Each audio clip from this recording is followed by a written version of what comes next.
Thanks for staying tuned. I'm Colin Abrams with the Hgp Sportscast.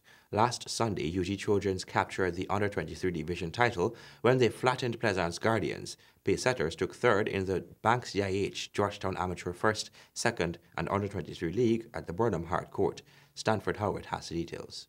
As the basketball season's near closure in the Amateur Basketball League, the Under-23 division were the first to take the court in their finals and third-place playoff on Sunday. The third-place match was between Eagles and Pacesetters.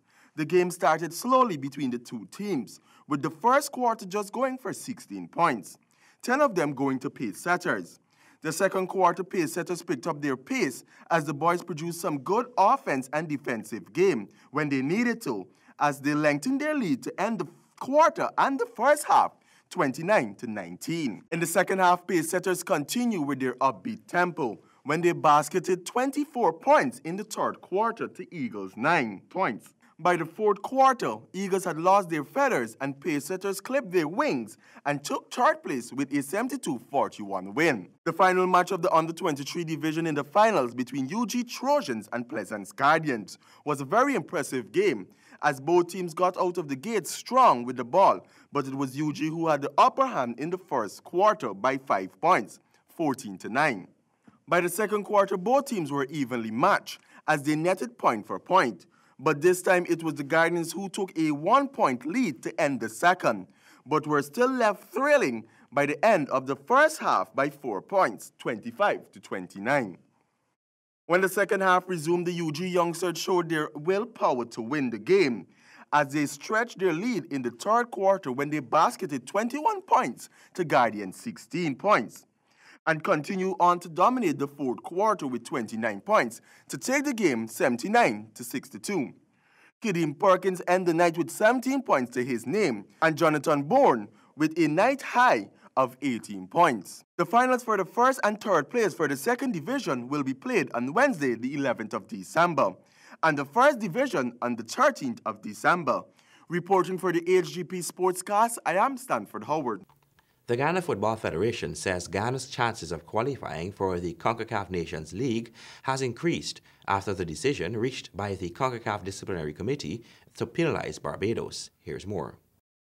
Ghana's chances of qualifying for the CONCACAF Gold Cup has been given a boost owing to a favorable response from the CONCACAF Disciplinary Committee to sanction the Barbados Football Association for fielding ineligible players in the match against Ghana on September 6, 2018. The decision has resulted in Ghana being awarded the 3 points, which puts Ghana in 8th position with 6 points.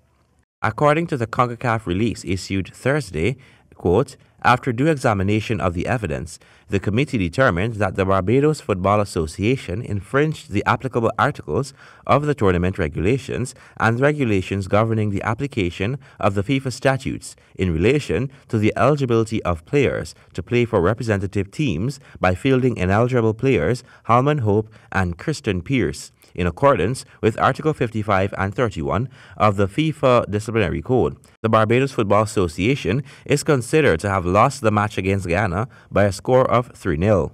Technical Director of the GFF, Ian Greenwood, said, quote, we can now create history with an extremely talented group of players. Our destiny is now in our own hands.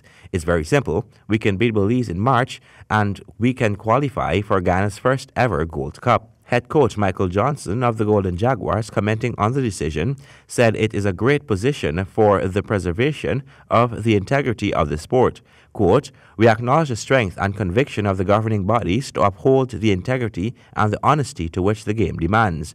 We now look forward to the game in March, which should be a wonderful celebration of the country as we strive to make history. End of quote. While Ghana's last qualifier against Belize is scheduled for Saturday, March 23, 2019 in Guyana, the country has had a favorable display in the CONCACAF Nations League with an original 2-2 draw against Barbados, a win against Turks and Caicos by an 8-0 margin, and a defeat against French Guiana by 2-1. Colin Abrams, Hgp Sports. Smith Memorial Enterprise, West Royalbelt and North Georgetown collect wins in the small to girls 11 and under football competition semi-finals. In match 26, St. Margaret took a head blow with Smith Memorial ending on 2-0 with goals coming from Smith's Fiona Gibbs. Enterprise took the win from Tugville in a penalty shootout to end the game 4-3. In other games of the day, St. Stephen took a 1-0 victory against Genesis. West Royalville could not hold St. Pius in a penalty shootout, and South Royalville collapsed to North Georgetown 1-0. The finals will be held on Sunday, December 16 at the Ministry of Education ground. And finally, West Indies are off to a troubling start in the ODI series against Bangladesh. They produced a total of 195 runs and gave Bangladesh a win by a large margin in the first ODI. Stanford has the details. The men in maroon continue where they left off in the Test series against Bangladesh in the one-day series, which bowled off on Sunday. Skipper Roveman Powell won the toss and elected to bat. The Windies batting was ultra careful in the power play, and at the end of that stage they were 53 for 1. The Bangladeshi bowlers held their own, and at the halfway stage of their innings, the Windies lost steam as Bangladesh picked up 2 more wickets, with the Windies on 73 for 3. They added 122 runs as Shea Hope consolidated with 43, Ralston Chase 32, and Kemo Paul 36, pushed the Windies to 195 of their 50 overs. When the Bangladeshis took the field to bat, it was easy pickings for them, despite the loss of wickets before the halfway stage of their innings. The damage was already done by Lytton Doss, 41, while the remaining runs was pulled off by Mustafa Rahim, 55 not out, with a contribution of 30 by Shakib Al Hassan. Bangladesh got over the line in the 36th over to take the lead in the 3-match series.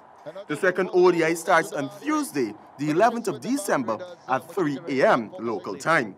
Reporting for the Hgp Sportscast, I am Stanford Howard. Thank you, Stanford, and that is the end of our Sportscast for today. Remember, if your dream is big enough, the facts don't matter. Goodbye.